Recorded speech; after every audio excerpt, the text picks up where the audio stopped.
Hello, and welcome to Mission in 5, the podcast, the show where we ask 5 simple questions to ministry practitioners to learn more about who they are and where they see God moving in their local communities. My name is Greg Mamula.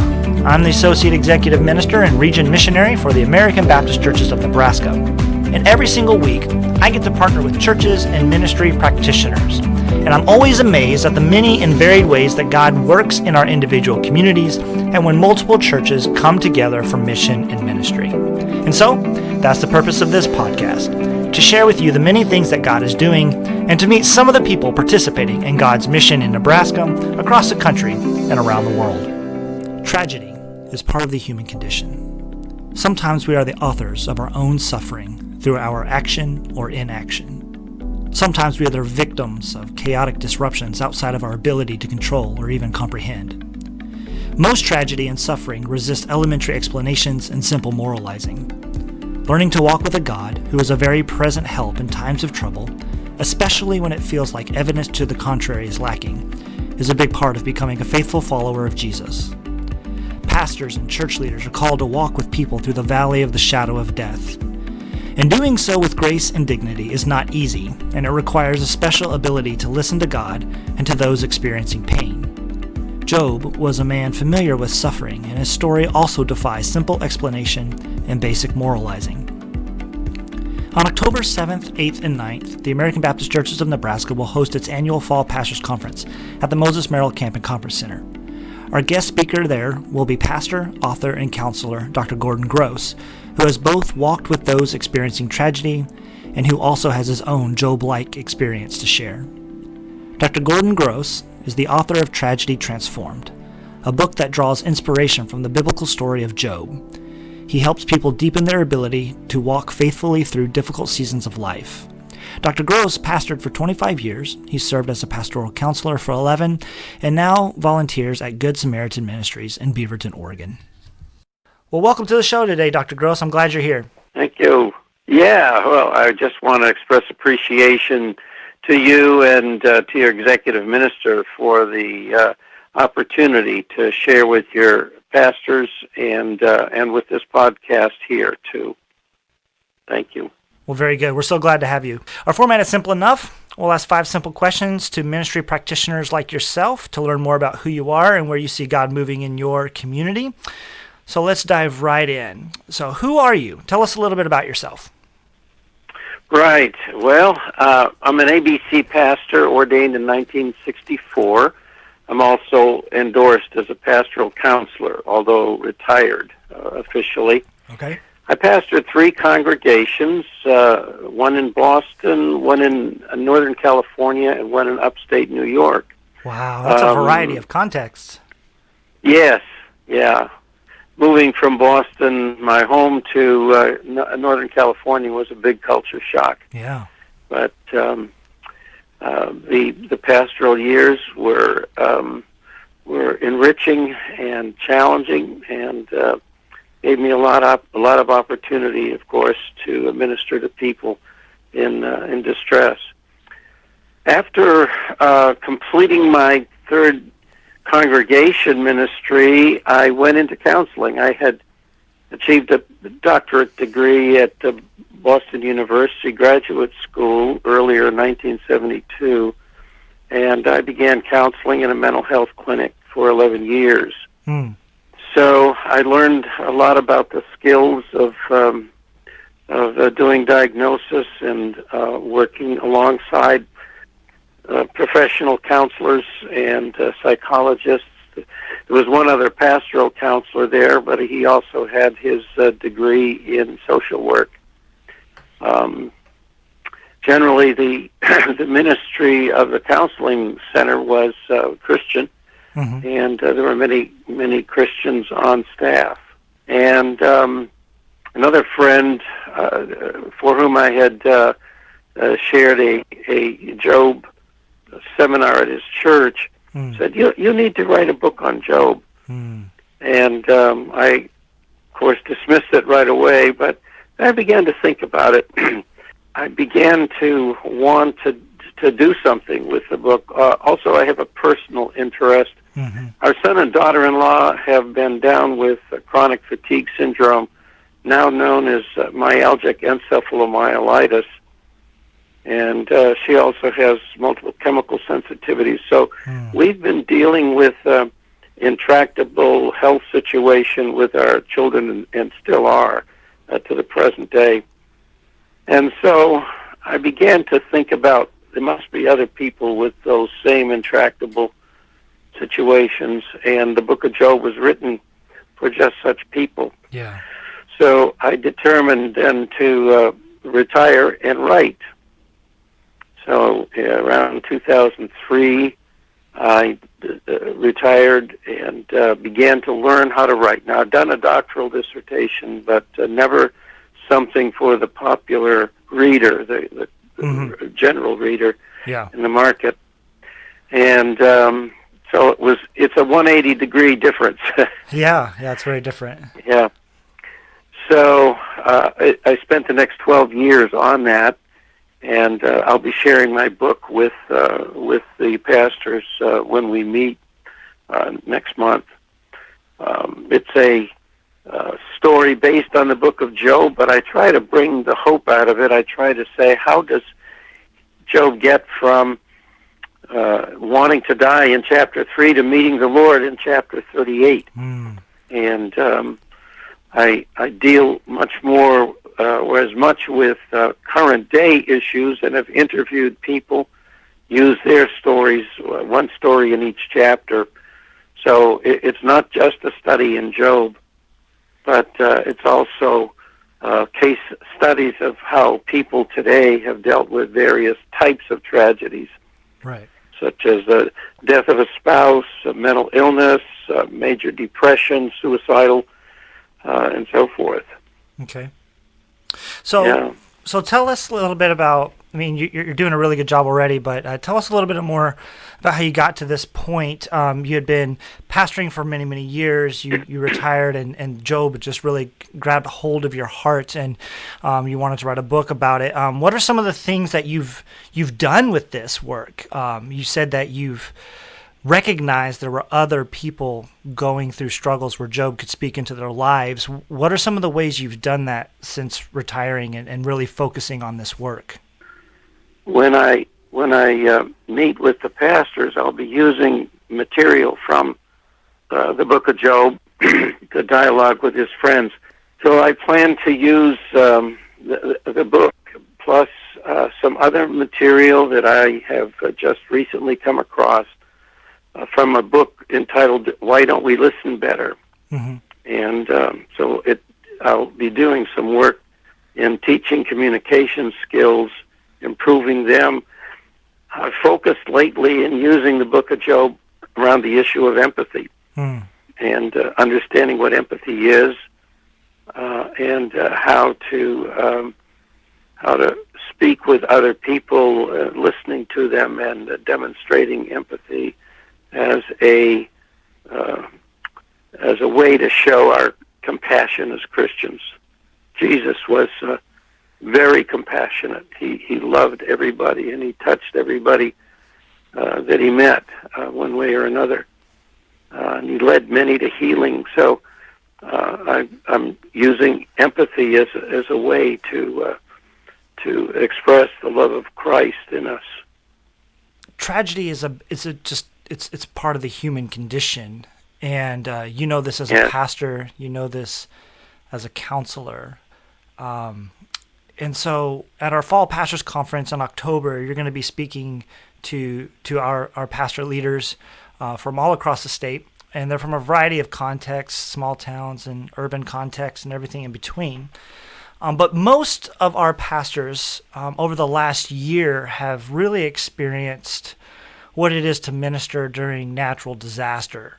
Yes, exactly. We experienced a terrible winter well, it was a spring storm that did a lot of damage Yeah. to calves and cattle in the west and north of the state, and in the east, that same storm or just the effects of some other storms caused a lot of flooding that's done a lot of damage to our region. And so these pastors have been walking alongside people dealing with this. Is Right. kind of connect some of those dots for us in advance before the pastors get there. What were some of the things that like a pastor can do to be aware of their own grief, but then also minister to others as they're going through these things? Sure. One of the great temptations, there are many, one of the great temptations that we experience as we try to help people is we feel compelled to try to fix it and relieve their pain and make it better. And it takes some discipline to recognize and learn we can't do that. And we can listen, we can care, and we can show empathy. And as we walk with people through their pain and through their loss and what that means to them, that actually brings the healing. So I will be teaching some of these skills for the pastors to help each other, and also, of course, to then be able to use these skills to help their parishioners who've experienced extreme trauma. I've looked at some of the pictures, the before and after of the flooding, the dams that broke, and so forth. So it's heartbreaking. And I just think of the large scale work that some of the pastors are doing. They're meeting the needs of multiple households and really the ongoing work. You know, after the TV crews leave and politicians have made their appearance and go home, there's still lots of work to do. What would your advice be for that ongoing stuff, the things that take months and months and years to recover from? Well, constant keeping in touch, checking in, seeing how things are going, demonstrating concern, and listening. Problem solving as as people are open to it, and prayer, and praying with people, turning their experiences over to the Lord and teaching them to do that. My wife and I are going through a very difficult time even now with our son and daughter-in-law. And we're having to learn these lessons as well as we come to a point of downsizing, come to a point where our kids are not any better than they were 30 years ago. And what's going to happen after we're gone? I mean, these are the issues that we're struggling with right now personally. Yeah. But those are some of the suggestions I could offer. And I'm hopeful that your pastors will avail themselves of the opportunity to join us on at Camp Merrill on October 7 to 9, where I'll be working to teach some new skills of listening and using the Book of Job. The Book of Job deals with natural disasters as well as, say, terrorist attacks. And things that are out of our control, and that's a hard thing to learn to live with. But in reality, in life, there are a lot of things that are not in our control. One of the things that we're going to be able to do for our pastors is provide them with a copy of your book, Tragedy Transformed, and that's serving as kind of that teaching outline primarily for this weekend as well. With the background that you just explained, so many pastors having to deal with the trauma of the flooding. Yeah. And so I will be working not only with Joe, but also with additional listening skills so that pastors can, number one, hear each other and share on a healing level. And then, of course, through these experiences, I trust that they'll be better equipped to do that with their own parishioners as they return back to their ministries.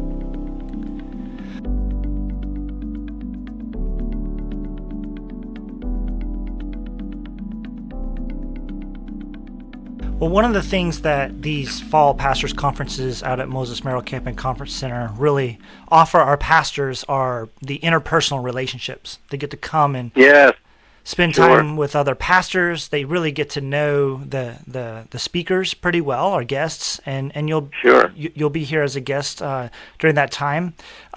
What are some of your interests and hobbies? Some things that might be of interest to our pastors, just to kind of begin that interpersonal relationship even now as they listen to the podcast. Right. Well, I love evangelism. I love seeing people come to Jesus. Helping people in loss and grief, of course, is a major interest of mine. I do walking as much as I can. I ran in high school and college, and at Wheaton College under Gil Dodds, a world famous miler at the time. Yeah. And as I walk, I read. I take my Kindle with me, and so I'm reading a book all the time. Yeah. And right now I'm reading the biography of Robert E. Lee. Okay. Yeah. Fascinating story, of course. I also am working through Klein's commentary on Job 1 to 20. He has 3 volumes in the Word Biblical Commentary series, and this is his first volume. I'm going through it again.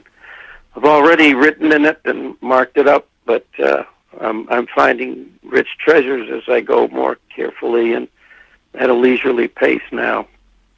Yeah. So our last question is then just sort of what's next? What's next for you?